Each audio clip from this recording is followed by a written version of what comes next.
ఎన్నికలు వచ్చినాయి, మనమేమో అభివృద్ధి గురించి ఆలోచన చేస్తుంటే ఎన్నికలు రాగానే ఓట్ల కోసం మన గల్లీలు తిరగనీకే ఇవాళ వస్తున్నారు.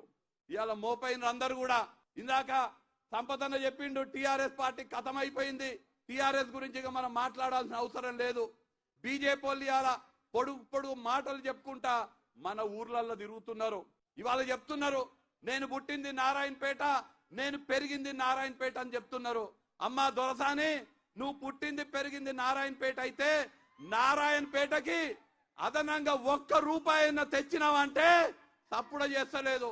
నేను ఇవాళ అడుగుతున్నా, నారాయణపేట ప్రజల సమక్షంలో అడుగుతున్నా, అమ్మా నారాయణపేటకి 1 రూపాయనన్నా అదనంగా నువ్వు నిధులు తీసుకొచ్చినవా?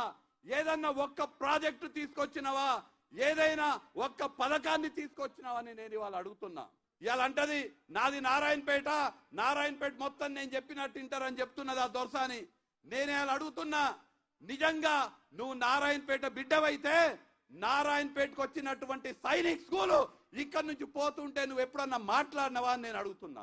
మీ ఓటు హస్సం గుర్తుపై వేసి మహబూబ్ నగర్ లోక్సభ అభ్యర్థిగా నన్ను గెలిపించండని ప్రార్థిస్తున్నా.